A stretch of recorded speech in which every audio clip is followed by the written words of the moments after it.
It's actually not bad. It's better than that.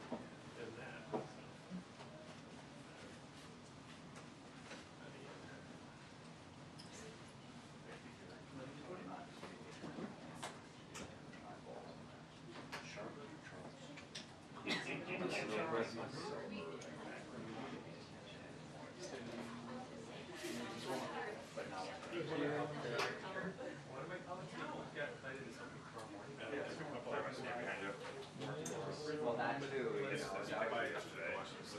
So they have January 31st.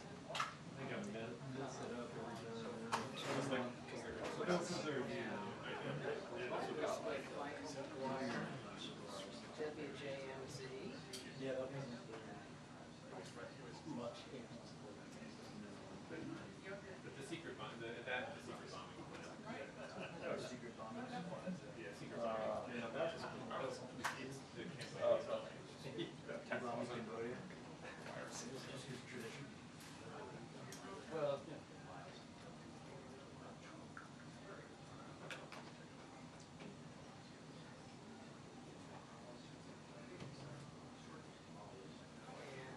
With Michael McGuire, I was able to find out.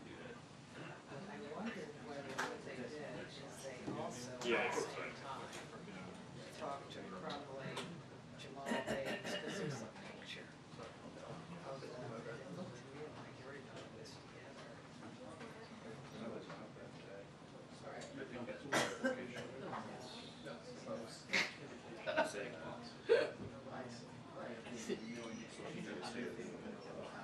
Oh, yeah. Funeral scene. I think I've seen request for picture. Yeah. What happened with Anthony? Did they ever show up? It's on the website. Is it? I haven't seen it. Yeah. I checked,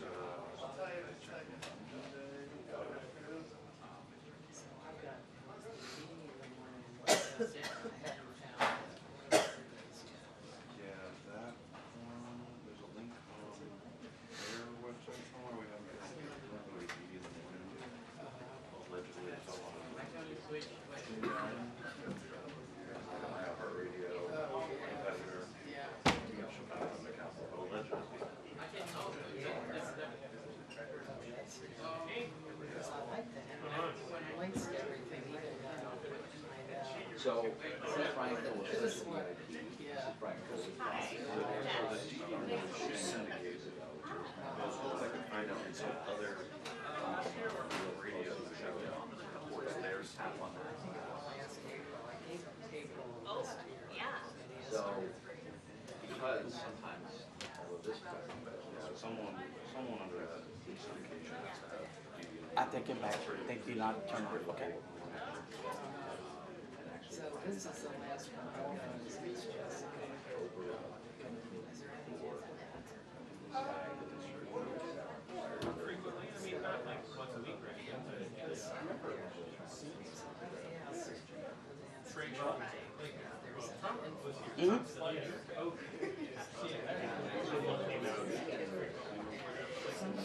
Which one? Facing your screen. Pretty cool. Yeah, his hand. He grabbed his like, maybe in the Okay.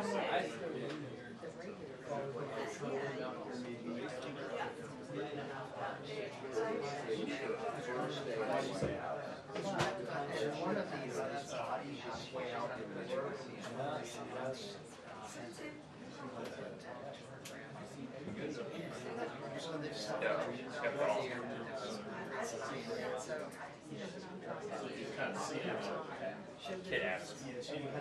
Yeah, I see it.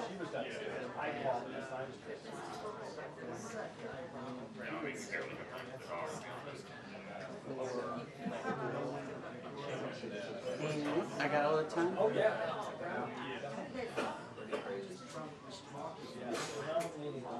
I'm good.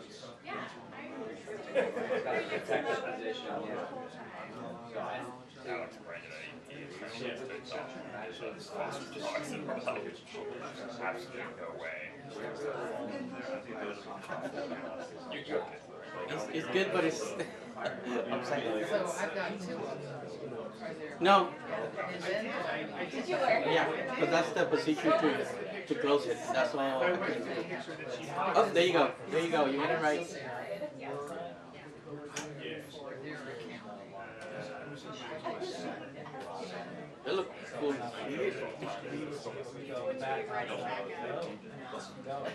know what I mean? Well, when Gibbs came in,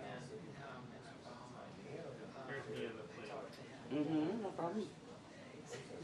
that makes sense. It's amazing. Yeah. So this one, you guys are sending upside down the White House?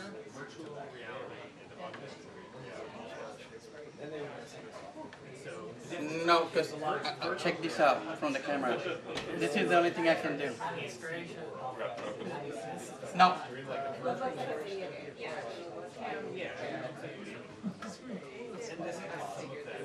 Just finish finalizing with this.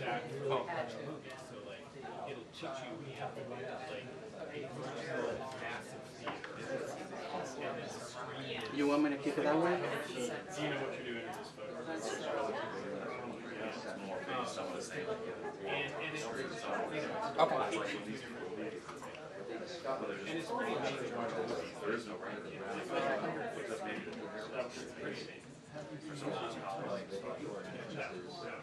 The Irish have really, I would see higher rate.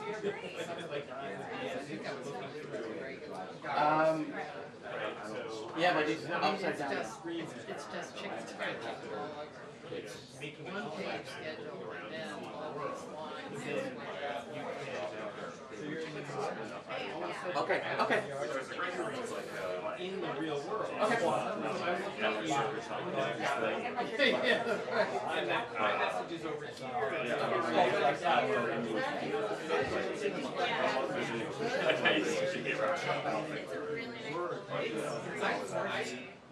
You know, You're sitting there watching a movie, which is like an iPod, you're not supposed to walk around it. well, no, I mean, not with this one, no. I mean, they do have some games or something, you can kind of get up and walk around. But the point is, it's not like American vintage. I would never do I'm just trying to figure out what. but it is also the idea of being able to, like, instead of having all tracked in this little experience, it's flash, right? Like, you can have as many windows as you want, and, you know, kind of multitask that way. Multitask, we want it in a board, what it calls. Well, you can use your hands to navigate the whole world. Like, if Safari's here, I can literally, just like in, Like in the, just punch in the I air. can actually punch in the air. I can take my finger like this and move Safari over here, and it's actually, you can also attach a camera to it if you're like that. Oh, really? Okay, but you are not, you are gonna be aware of somebody who walks into your room. You absolutely are going to be, because I'm like, you know, Microsoft Word is here, and you're But you're not gonna be able to hear well. yeah, yes, no, they have speakers that sit kind of above your ear, so I can hear it. Yeah, I can hear it. And you know, part of the idea is that you know,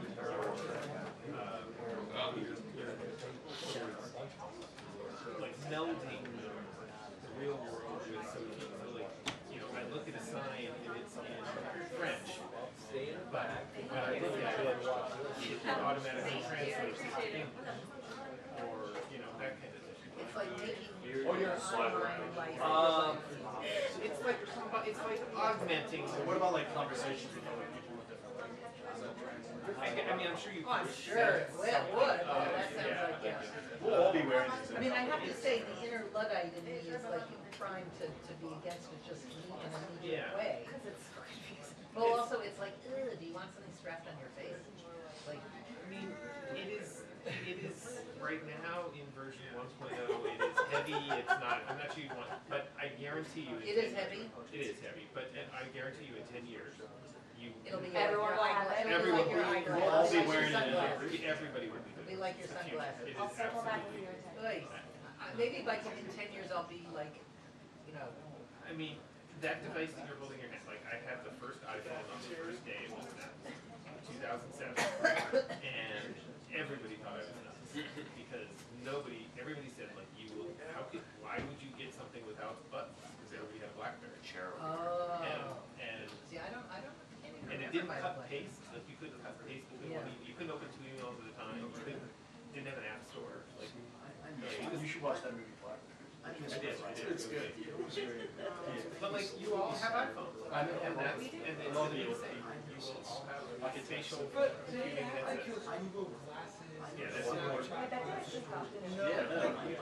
So I was thinking, I guess like, Didn't even have to look them up. I guess if you wear glasses and they just but it like the Apple Watch I think works with people's watch plates. Yeah. What is that on your face? Like Yeah, it that seems like big. you can. I think my guess is that the vast majority of people, this wouldn't be a device that the vast majority of people will wear all the time. I've gotten used to Like this. watches, like a watch you strap on in the morning and you sort of have it with you all day. And I suspect that we are not likely to be a society where we're all walking around wearing those sort of things.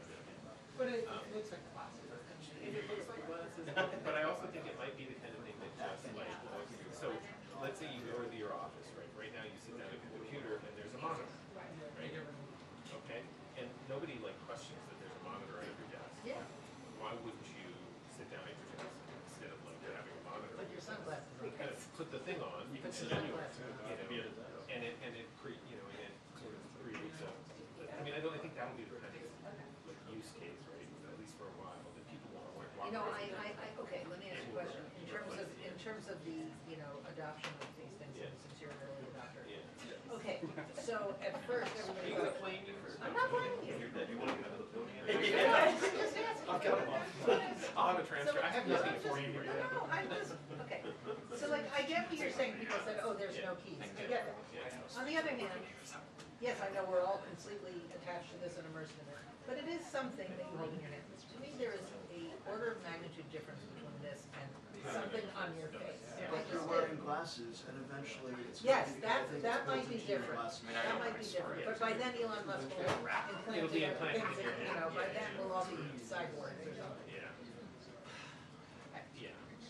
Yeah, I mean, and the nice thing is you're not, now I guess some people would spend all day I do. super creepy. No, I'm talking Oh, you about. mean with those lessons? No, Yeah, no, I which is just- super creepy when you think about it. Yeah, Like, don't you wanna, like, you don't wanna take a walk in the woods, you just wanna take a walk with your glasses, sitting down, like, that's what's so weird, like you I say. certainly, yeah, I mean, I would hope, you know, I mean, society disappoints all the time, but I would Yeah. hope that we wouldn't become a society, but I think there was like even a Disney movie about this where everybody just sits and doesn't experience real life, they just do it. It was like an animated. It's like an animated. I forget what it was called, but I know it's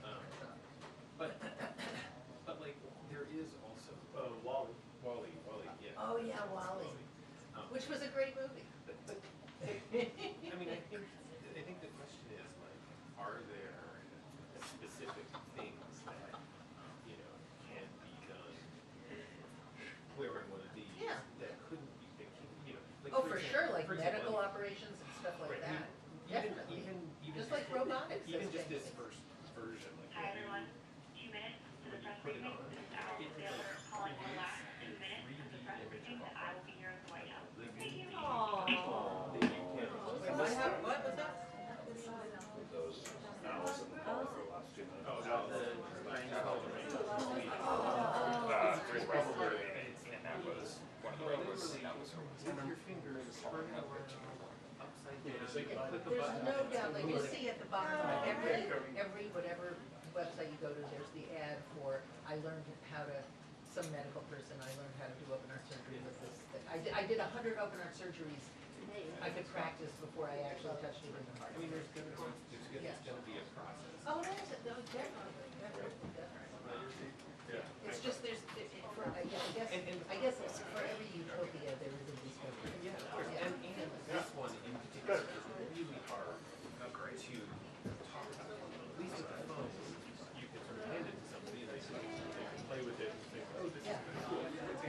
was an iteration of something we already had. It was a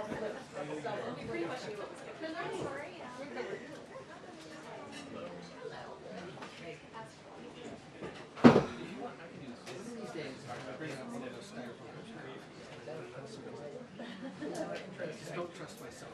I knocked out That's the thing, I've done it before where I've knocked something over. I knocked it out Selena, but I'm almost. Did you get a Oh, I didn't notice it. But you could have like an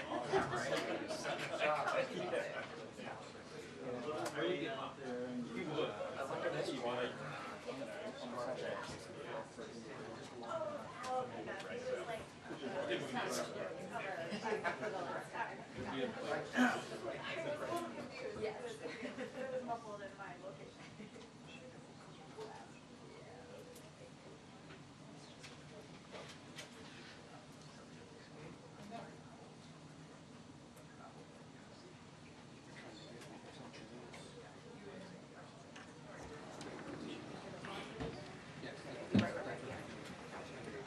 All right, everybody, good afternoon. I have, I think, one thing for you at the top, and then we'll get started. So before we get started, I wanted to preview what to expect tomorrow night with President Biden delivers his third State of the Union. You will hear the president lay out the historic achievements he has delivered on for the American people and his vision for the future.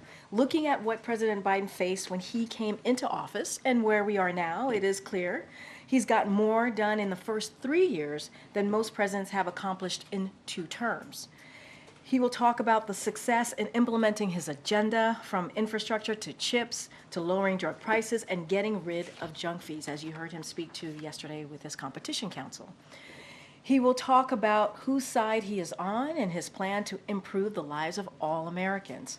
That includes lowering costs for Americans and giving people more breathing room, lowering health care premiums and taking on Big Pharma to lower the cost of prescription drugs, making the wealthy and corporations pay their fair share in taxes, saving our democracy and protecting our democratic institutions, protecting women's reproductive health in the face of relentless attacks from Republican elected officials, making progress on his unity agenda, ending cancer as we know it, delivering on the sacred obligation to veterans, tackling the mental health crisis, and beating the opioid and overdose pandemic.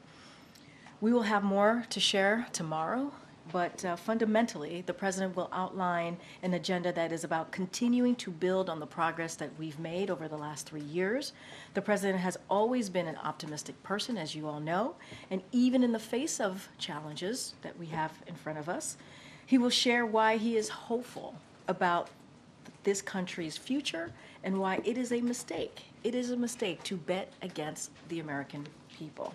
With that, Sungmin. On Haiti, if I may. Sure.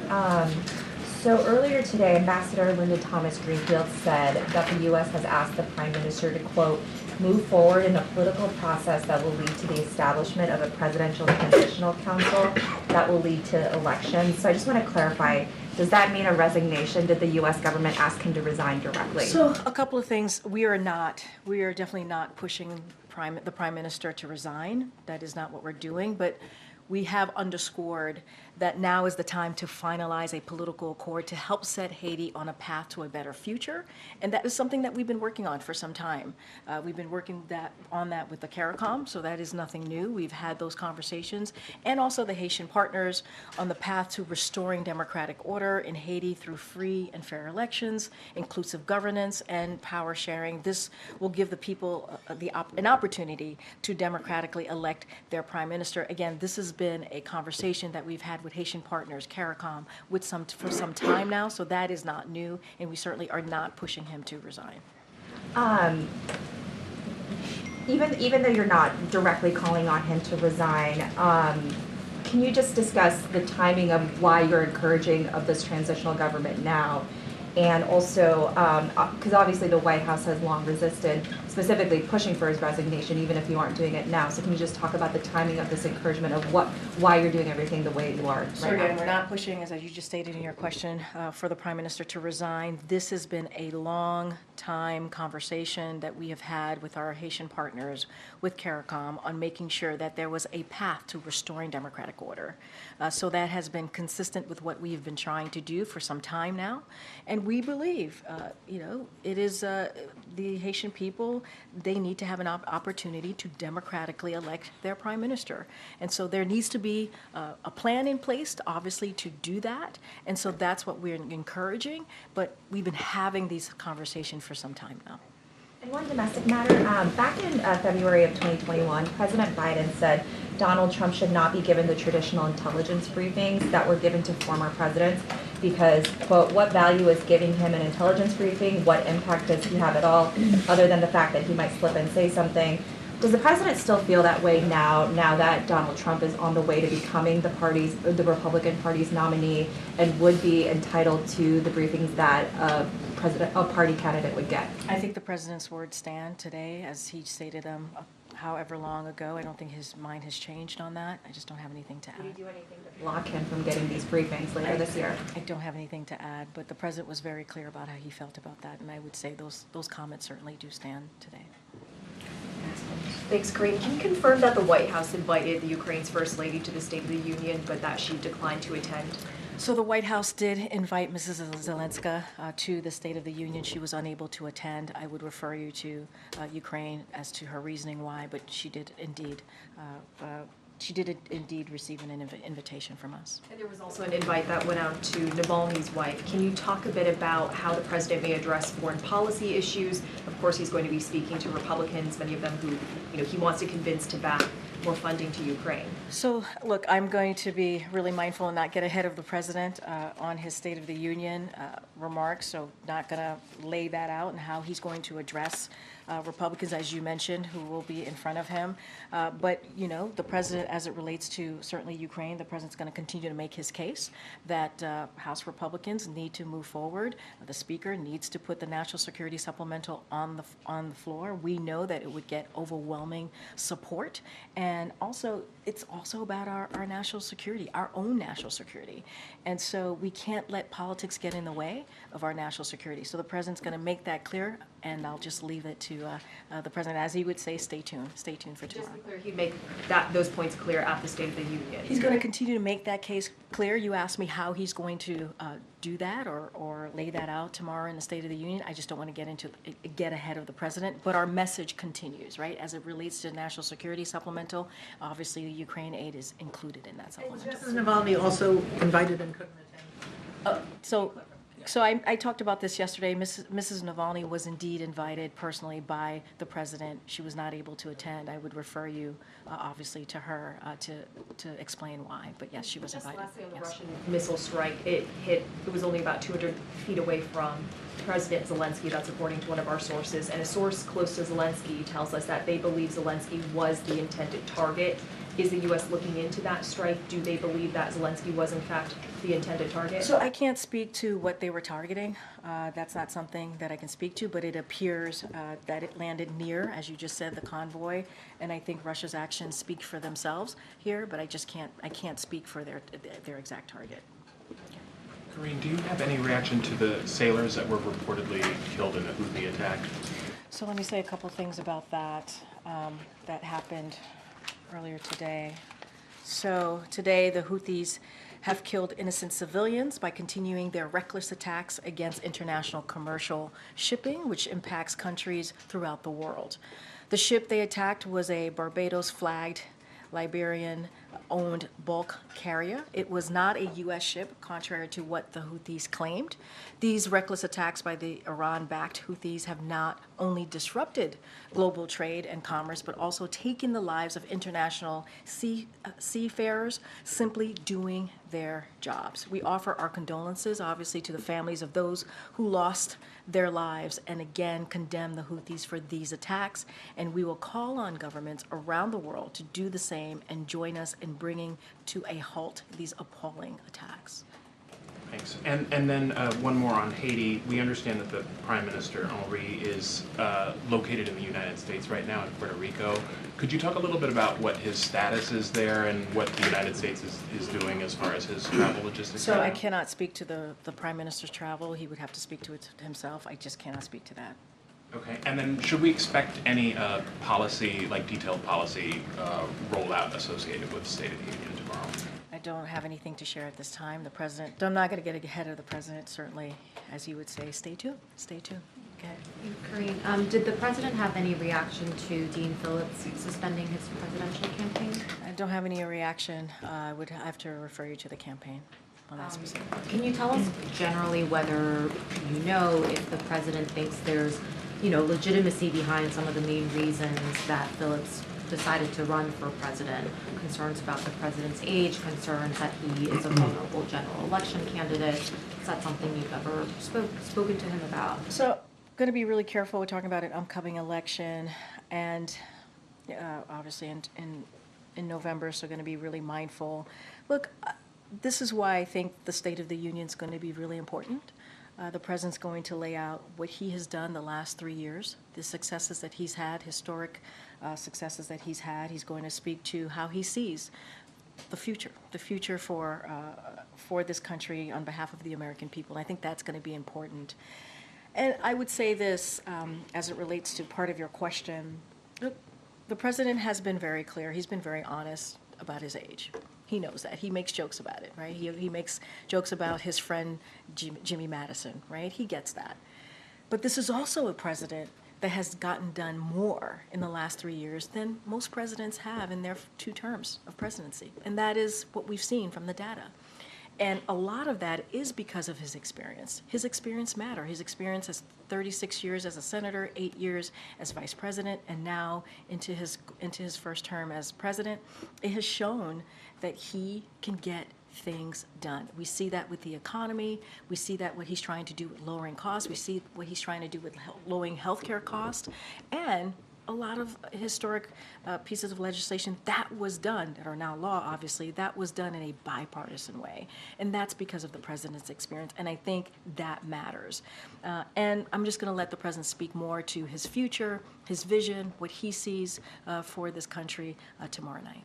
Just a quick question on State of the Union. There was obviously a universe where a ceasefire and hostages deal was reached before the State of the Union. It seems increasingly clear that that's not going to happen in the next 36 hours. So given that, can you give us a little bit of insight into how the president has been working to draft a speech that addresses and speaks to just the anger and frustration that a lot of people are feeling about the fact that he is not willing so far to call for a permanent ceasefire? So look, as you've heard the president call for a ceasefire, a period of time, a pause where there's a period of time where obviously the fighting stops, right? And with that is a hostage deal where we can get these hostages back home to their family and their loved ones. And let's not forget, the hostages include about 6 Americans.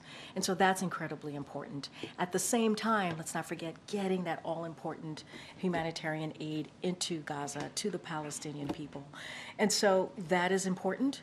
That is a first step that we need to get to. The president's going to continue to work on this, as he has been for the past several weeks, for the past several months, along with his team. So we are steadfast, focused on that. That is not going to change just because there's a State of the Union tomorrow.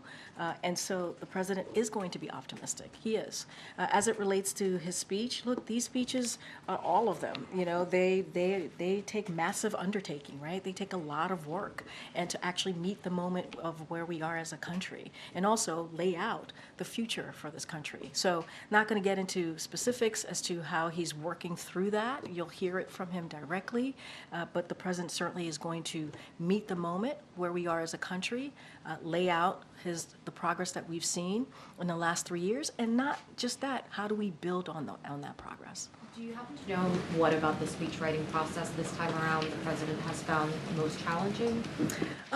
Look, this is his 3rd State of the Union address, as you know. This is going to be, as you can imagine, a very important as he sees it, a conversation that he'll have with the American people. Millions of people are going to be watching, and so it's not just about the people who are the elected officials who are in front of him. And so, you know, I would say this. I would say this is certainly a continuation of those conversations that he has with the American people when he goes out, and travels on the road, right? He hears directly from them. He hears what they are dealing with. He deals with what their family is dealing with. And so it's built on that.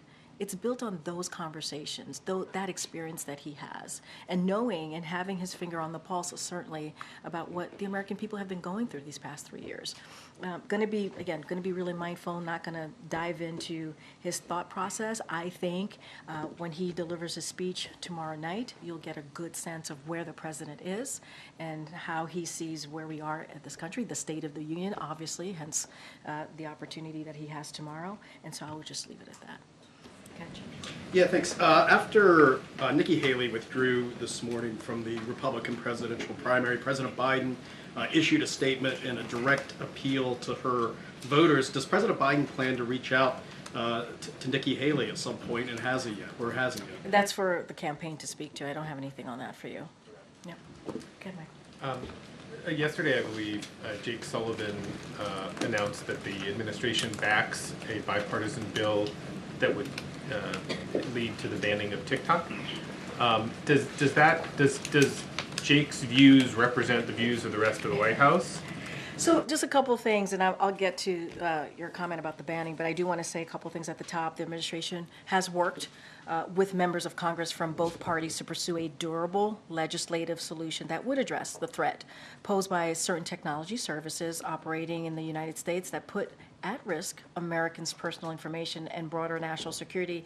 And so what we see is this bill is important. We welcome this step on ongoing efforts to deal with that, to address that, and we appreciate the bipartisan work. I think that's important that this was done in a bipartisan way, and so we look forward to working with Congress. Obviously, we provided technical assistance, as we normally do when pieces of legislation are like this are being put together. But I would have to say, you know, we don't see this as banning these apps. That's not what this is. But by ensuring that their ownership isn't in the hands of those who may do us harm. This is about our national security, obviously, and this is what we're focused on here. And the president would sign a bill, though. I mean, the bill explicitly gives the administration the authority to ban the apps if those ownership questions aren't resolved, and the president would sign it, right? So we welcome the bill. We obviously are working with them, and we think Jake's words were to quickly act, urging Congress to act quickly to send it to the president's desk. And that's what I was going to say. We welcome it. Obviously, we've been working with them on it, and we would want to see this bill get done so it can get to the president's desk. Final question: is the president planning on talking to TikTok influencers on Friday after the State of the Union about his speech?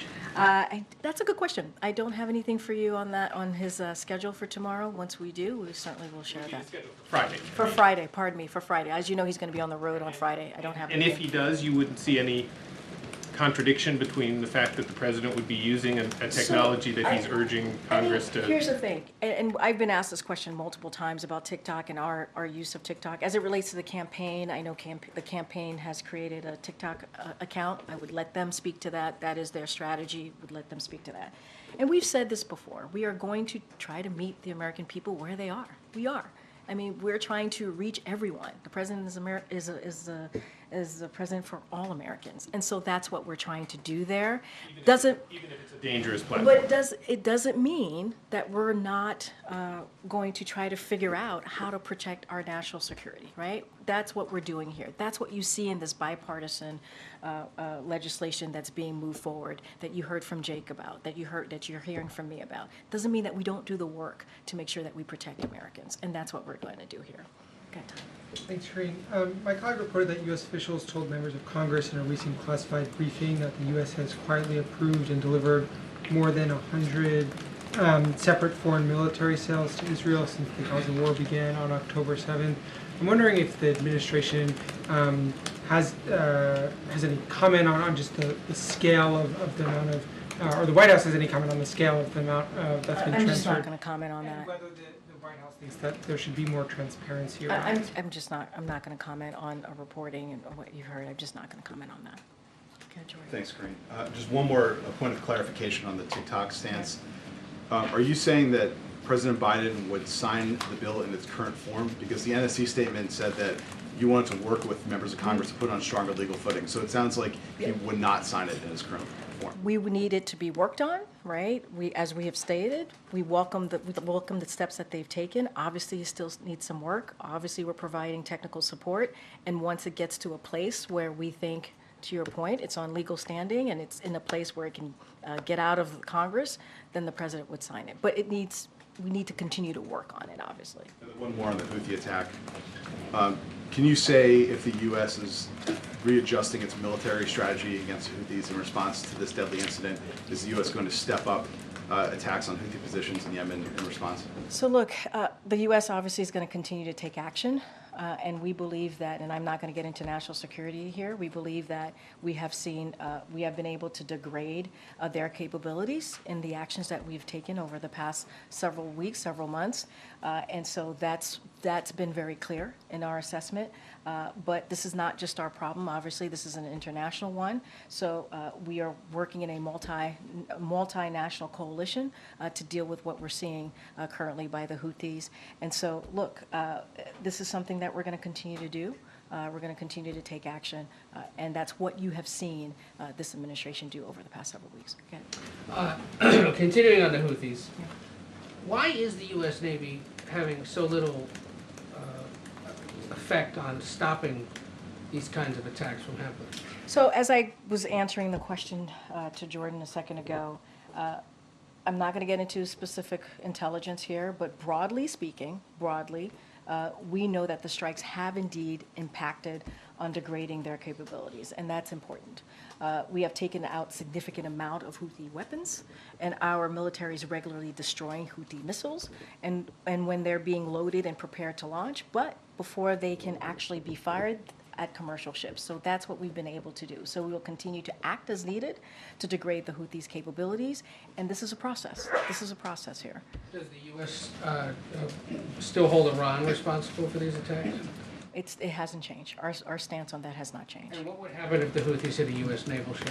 You've seen us respond when you saw 3 military members were killed not too long ago. You saw our response. So the president is also the commander-in-chief, as you know, and he understands that responsibility. And just to button up one thing on Haiti about the prime minister being in Puerto Rico, just to clarify, he's there on his own volition, or is the United States providing aid and comfort? So we are not providing any assistance to help the prime minister certainly return to Haiti. We're not going to speak to his travel. That is something for him to speak to. As far as you know, he's just enjoying the sights. That's for him. That's one way to put it. That's for him to speak to. All right. Karine, is the president preparing for hecklers during the State of the Union? Look, you saw the president last year when some Republican members behaved in a way that was, I would say, disrespectful. And he handled that, and he did that on his own. And he held them to account as it related to important programs that matter to the American people, Social Security, Medicare, Medicaid. He called them out on it as they were obviously heckling at him. And so the president's ready for anything. He's ready for anything. As you saw him literally do that last year. And, it was something to watch. You all reported on that. During speech preparations, is he prepping for that, drilling? Look, the president knows how to handle this stuff. I mean, again, he did it literally last February of 2023, and nobody was expecting that. Nobody was expecting that. And he took them on and laid out and fought for the American people on programs that matter to them. And so, he got this. The president's got this. Given that House Speaker Mike Johnson has invited and is hosting the parents of Evan Gershkovich, what is the White House's reaction to that, given his role in stalling the national security bill? Do you think? What does the White House think about his invitation to Gershkovich's parents? As it relates to the National Security Supplemental and the Speaker refusing to put it on the floor so that it can get overwhelming support, as we know it's going to get, and it will work towards our national security. Right, it'll protect the American people, national security. That's how we feel. The Speaker should actually put the bill on the floor that we know Republicans are going to vote for it. Obviously, Democrats are going to vote for it, overwhelming support.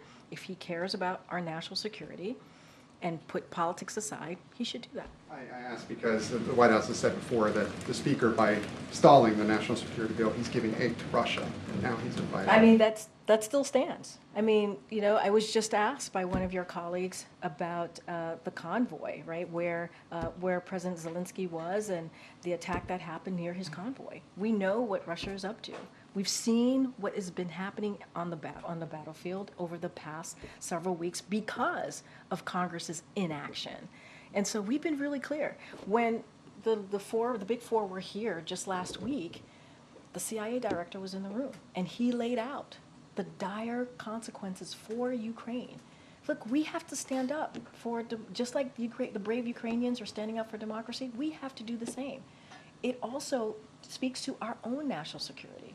So the Speaker needs to put that national security supplemental on the floor and let it get that overwhelming support, bipartisan support that we know that it's going to get. And finally, just to button something up on Haiti, yesterday Admiral Kirby said that it was a simplistic explanation that there was money being held up when it comes to this multinational security force, that Republicans were holding up some of this money. He said that there are other reasons for it, but I'll ask the question more bluntly. Do you blame Republicans for holding up critical money for Haiti? So let's not forget what we're providing to Haiti is really important emergency needs, right? When we think about food, healthcare, clean water, and other forms of critical assistance through UN and NGO partners to help people in need across Haiti. And so what we are seeing and what everyone is actually realizing is that the deteriorating situation in Haiti has required organizations to adjust their posture and at times prevented aid from reaching people in need. And that is just because of what we're seeing, obviously, on the ground. And so humanitarian partners are going to continue to provide the assistance amidst the current security breakdown, obviously, the best way that they can. But as we know, there's a dire situation on the ground. It has made it very difficult to get that aid. And we have said this before, the U.S. government has been leading in providing aid to the Haitian people. Okay. On the State of the Union tomorrow, how much of it can we expect to be forward-looking, potentially presenting a vision for the second term versus going over kind of the accomplishments of the first term? So I don't have a formula to read out to you right now. What I can say is he's going to take a look back, as I said at the top, look at the achievements and the successes that we have had the last 3 years, and also speak to how we're going to continue to build on those successes and fight for the CHIPS Act, fight for the Inflation Reduction Act, which is, as we know, at least as it relates to the Inflation Reduction Act, Republicans have tried to claw back.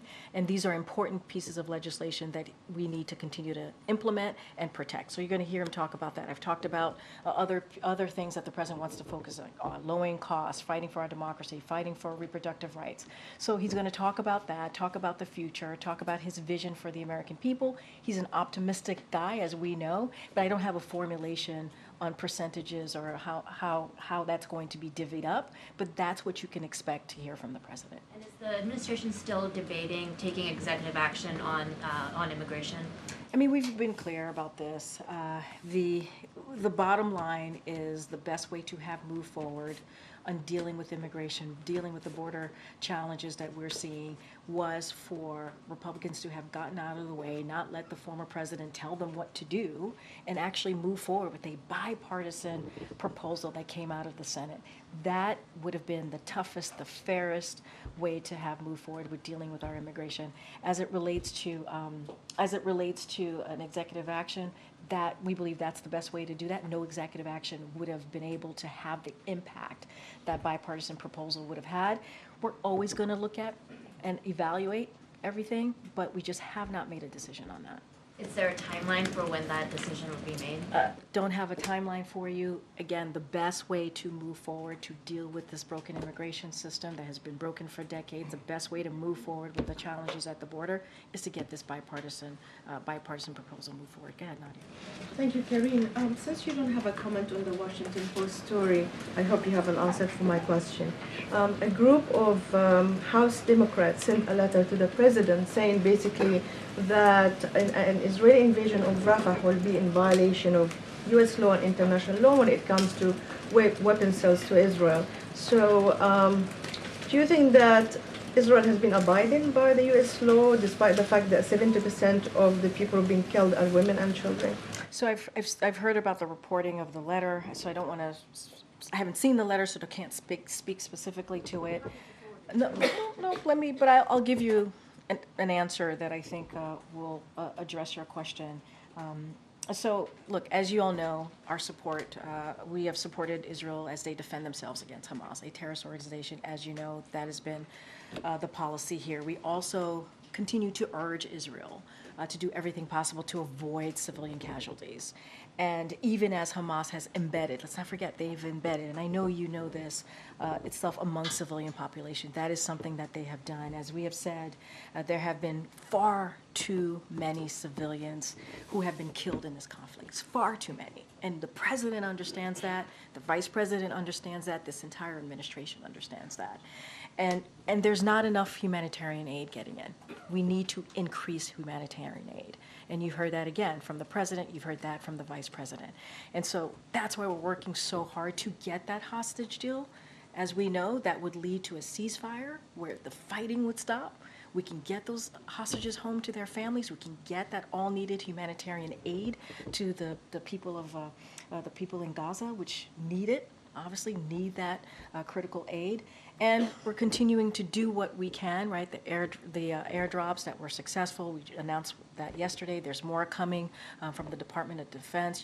The USAID is in the region providing humanitarian aid. We're working with our regional partners to get more humanitarian aid in. And so we have to up that, obviously, the humanitarian aid, but this deal is so important. We have to get this deal so we can get more aid in, but not just that, put a pause, have a ceasefire in place so that we can actually move forward here. For a colleague, will the president meet with the Prime Minister of Sweden tomorrow?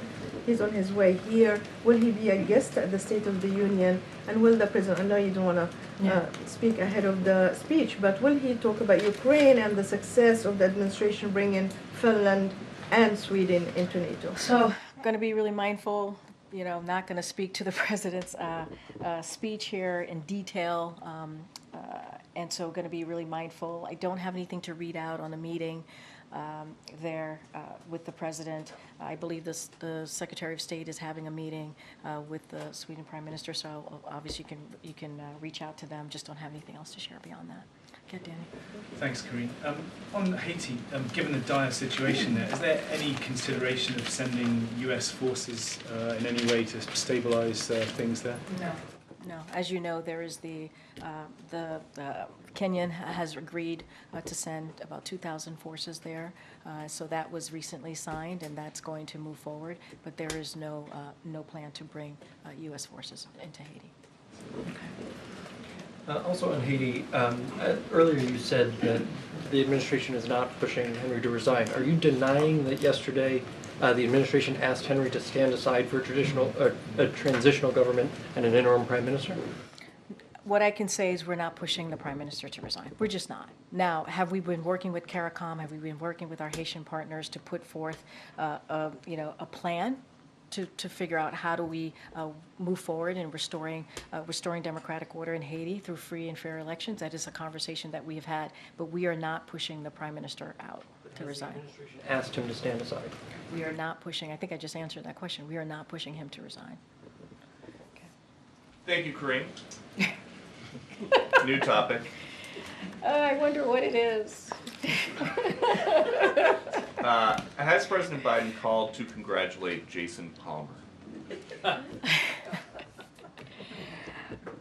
We congratulate Jason Palmer on his win last night. Okay. now that the field is down to 2, is President Biden going to commit to a debate with Donald Trump? That's something for the campaign to speak to. Well, we know when the debates are going to be. We know where they're going to be. Is he going to go? You should speak to the campaign. In 2020, once it got down to one-on-one, Joe Biden said, I can hardly wait to debate him. How about now? I'm going to sound like a broken record. You should reach out to the campaign. Why is this a campaign thing? Because it's an election. It's a debate for the 2024 presidential election. I'm not asking what argument he is going to make at a debate. I'm just at. It's Okay, not do you an, get? it's not an we're not talking about arguments. You're talking about his attendance. You You get a need to lot of talk to the questions in campaign. here about these polls concerning the president's age and his acuity. Do you think that it is going to quiet concerns about the president's age and acuity if he decides not to debate? What I can say about that is not talking about the debate. That's something for the campaign to speak to. Not going to speak about that. To your question about age, I think I sort of answered that. I mean, you know, you're going to see the State of the Union tomorrow. You're going to hear the president lay out his plans. You're going to hear a president who has had a successful 3 years of progress.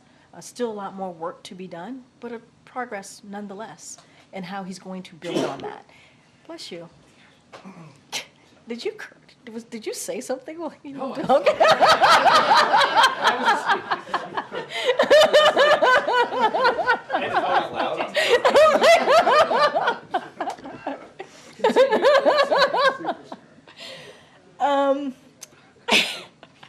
Some fun here on Wednesday afternoon, but he wouldn't have been able to get. It's all seriousness. You know, you saw the graphics behind me. You saw what the president has been able to do. 14.8 million jobs, unemployment under 4%, continuing to find ways to lower costs. We saw that when he made the announcement on junk fees. You saw what he's been able to do for the American people internationally as well, protecting our national security, being a leader as we're trying to fight a dictator, as Ukraine is fighting a dictator, that is Mr. Putin. And this is because of the president's leadership. It really is. I mean, 36 years in the Senate, 8 years as vice president, that counts for something. That counts for experience. That counts for having these relationships. That counts for knowing how to get things done. And the president wants to build on that. He does. And not only that, when people were saying he couldn't get things done in a bipartisan way, he was able to do that. Infrastructure, it was a punchline in the last administration. It was a joke. Now we actually have an infrastructure decade. You think about what we've been able to do for our veterans in the PACT Act, really help our veterans. You think about the Chips and Science Act, which is bringing home manufacturing. 800,000 jobs have been created. This is what the president's been able to do. And guess what? That's because of his experience. And so just for clarity, it's possible that there will be no Joe Biden, Donald Trump debates. Is that what you? Is that what you're excited about? Is that what you want to see? I would Because love you keep to see asking Joe me. You've Biden asked and me Donald about Trump 3, debate. 4, 5 different times in different ways, How and I have would I've said. President Biden do in a debate? I'm not asking a question about a specific debate. I'm just asking how would he do in a debate? I know it's been 4 years since he's done You one. literally saw just last year, back in January 2023, at the last State of the Union, take on Republicans during giving a major speech. He took them on. As they were heckling him, he took them on and said he was going to fight for programs, essentially said he was fighting for programs that the American people needed. Social Security, Medicare, Medicaid. He stood there and fought for the American people. I mean, that was pretty impressive. Some of you all reported on that. Okay, I'm going to keep going. Go ahead, Phil, in the back. Thank you. Victoria Nuland, the third highest ranking U.S. diplomat who's had a hand in the future of Ukraine for some time, announced that she plans to step down. How did the president react to news of that resignation, and does he believe that she was successful during her tenure there? So I have not spoken to the president about this, so I can't give you an answer directly from the president. And so I'm just going to leave that there. Obviously, it's an important position. We appreciate her service. It is not easy to serve, as you know, and we appreciate her service. I just don't want to get into any specifics on that. I don't have anything to share. Then, what's the president's reaction to France codifying abortion rights into their constitution? So we appreciate countries taking a step forward to protect the right for women to make very difficult decisions on their health care. We appreciate that. I think that's a good thing to see. And as it relates to here in this country, the president's going to talk about reproductive rights and fighting for that. And what we're seeing across the country, more than 300 bills that were introduced recently on finding ways to prevent women from making these really important decisions on their bodies. And that should not be. And that's because Roe v. Wade was overturned, which is a law that was part of the Constitution for almost 50 years, and that was taken away. We see Republicans putting forth 3 national bans against abortion. That's not what the president's fighting for. He's fighting for the right for a woman to make a decision on her own body. And does he think that the French prohibition on abortion after 14 weeks is reasonable? Look, I'm not going to get into the specifics of that particular bill. What I could say, it's always important to see other countries actually take steps to protecting rights, fundamental rights that women should have. But I'm not going to get into the specifics of the bill. Go ahead, Karen. Ms. Karine, can you give us some insight into the president's State of the Union prep sessions at Camp David? Who was he working with on the speech, and what does he do? I mean, is he writing lines or is he editing what's given to him? What's that process like for him? So look, as it relates to Camp David, obviously the president was at Camp David over the weekend. He worked on his speech, on the State of the Union speech with his senior staff, which included Bruce Reed, Anita Dunn, Steve Ricchetti, and Vinay Reddy. This is fairly standard. He was there last year for the February State of the Union. And I think, even throughout today and tomorrow, he's going to continue to fine-tune the speech. This is something that he is personally involved in. This is something that comes straight from having conversations with the American people, as he's had over the past year, leading to this, certainly leading to the process. And so, look, there are massive undertakings, right? Massive undertakings in having a State of the Union that speaks to where we are as a country and how we're moving forward. And so that's what I'll say. And does he have any State of the Union traditions? Like, is there something he does tomorrow to prepare for a speech like that? So I don't have anything to share. I can say that he's going to be working on the speech throughout the day, fine-tuning the speech. He'll be doing that with his senior staff. And it's a major address. It's an important speech. He's going to be delivering it to millions of Americans who are going to be tuning in, and we appreciate that in front of obviously Congress and guests of Congress, guests of the president, and it's going to be an incredibly important moment, and the president takes that very, very seriously. Go ahead, Karen. Thanks, Karine. A federal judge in Texas ruled that the Minority Business Development Agency's presumption that Black and brown communities are disadvantaged is unconstitutional and enjoined the agency from distributing its services based on race. Is the White House concerned that this ruling could undo some of the efforts that you've been making to bolster Black businesses? So look, I'm going to refer you to the DOJ for specific questions about this particular ruling, but what I can say that the president is very proud of the bipartisan infrastructure law that made the MBDA a permanent part of the federal government. He's very proud of that. It's important. Small businesses, as you know, are the backbone of our economy. And so it's vital. It's vital for our entrepreneurs to have the opportunity to start a business. We've seen 16 million applications that was started under this administration over the past 3 years, which is important. There was certainly a boost in what we saw with minority businesses starting their small businesses, obviously, filing those applications, and we think that's really important. As it relates to specifics and the way forward or anything like that, as it relates to the ruling, I would have to refer you to Department of Justice. State of the Union. Sure. In 2020, when the president won, in his victory speech, he thanked Black voters for their outsized role in his historic win. He said that he would have their backs. Obviously, polling and anecdotal reporting shows that a significant number of Black voters still feel that the president hasn't completely had their backs or have not felt the impacts of this administration's policies.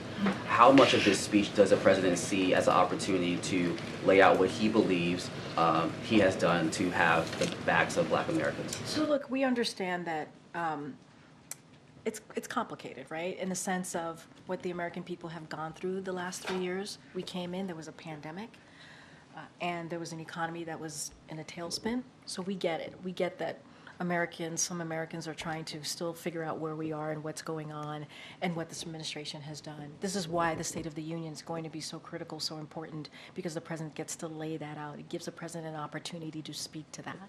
And so that's important. But to the beginning of your question about 2020 and the promise that the president has made, he did make a promise, and he has done everything that he can to keep that promise. You think about voting rights. The first couple of days of this administration, he put forward an executive action to do everything that he could on the federal level to deal with that issue. So he did that. He took executive action when Congress could not move on the George Floyd Justice and Policing Act. You know that. You covered that. He took actions from where he could from here, from the federal government. And so, look, there are other ways that he has taken action, obviously, to make sure that communities that have felt that felt left behind are not left behind. And you see that in for example, every economic policy that he's moved forward with, whether it's the bipartisan infrastructure legislation, whether it's the Inflation Reduction Act that really deals with making sure that Medicare has the ability to fight Big Pharma, right? So that many people in the community who've been paying hundreds of. So the president's taken action. We understand that it's complicated. It's going to take some time for everyone to see what this president has been able to do. The State of the Union is a perfect opportunity to lay that out. Go ahead, Janie. Thank you very much. I have a question about China. The President Biden signed an order of action which prohibits enemies from stealing American personal or government information. And there is a list of 6 countries, including China and North Korea. My question is, how is the investigation into the Confucius Institute, which is acting as China's intelligence agency, processing in the United States? So say that one. So the president signed. Say that one more time. The president signed the order of action for the enemies, steal the enemies' U.S. informations. But there's a list of 6 countries, including China and North Korea, whatever, Iran, or 6 countries. Yeah. So how is the investigation into the Confucius Institute, which is acting as China's intelligence agency, processing in the United States and all of the world? And Korea also too. Yeah, that's something as it relates to any investigation, that's something that the Department of Justice could go into. I'm not going to go into it from here. Okay. Thank you. All right, no problem. Go ahead, Andrew. Thank you.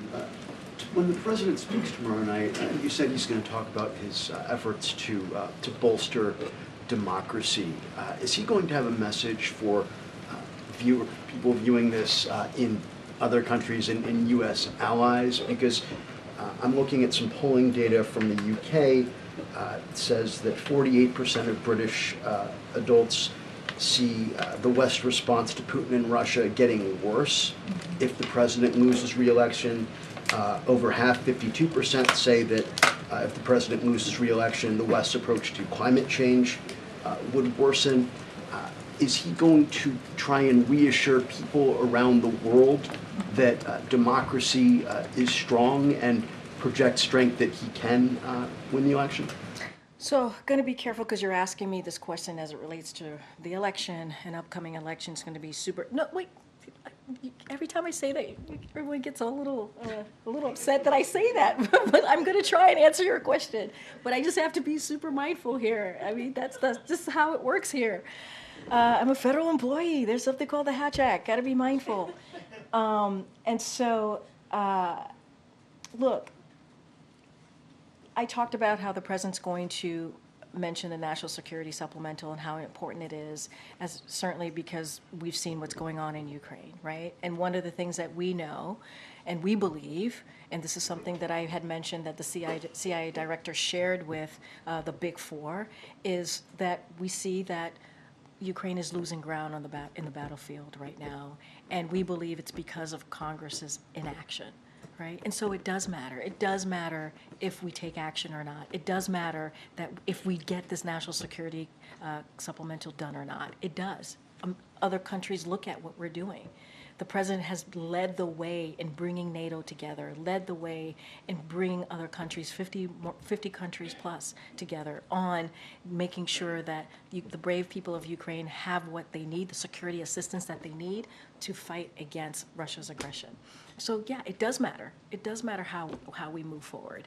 I'm not going to get specifics into the president's speech. I think that's important. I got to let the president speak to that. You heard me at the top talk about the importance of democracy, talking about unifying the American people. The president thinks that's really important. Protecting our fundamental freedoms and our democracy itself is incredibly important. So look, and let's not forget here what many Americans have been going through, right? The attacks that they have seen, the threats that they have seen. So there is an important message that the president wants to send to the American people about that as well. And so, but to your broader point of your question, does our actions and how we, for example, deal with Ukraine and make sure they have the assistance that they have, the inaction of Congress, does that matter? Yes, it matters. I mean, Putin continues to move forward, right? And we have seen what the battlefield has looked like for Ukraine. They have lost ground because Congress has had inaction. So it does matter. It does matter. I'm not going to get into specifics as to what the president's going to say. On Haiti, the Haitian Prime Minister is in Puerto Rico. Obviously, yesterday, the Vice President's office said that she will be in Puerto Rico later this month. Any chance that she could be asked to meet with the Prime Minister and perhaps pass a message? Look, you would have to certainly speak to her office about her travel and where she's going to be. We've been very clear. We've been very clear dealing with our what our message has been, essentially, right? Dealing with, for some time now, with CARICOM, our Haitian partners, how we see the path forward, and that is restoring democratic order in Haiti through free and fair elections. That's been our message, inclusive governance, and power sharing. That's what we want to see. And we want to give the people in Haiti, we want to make sure that they have an opportunity to democratically elect their prime minister. That's what we want to see.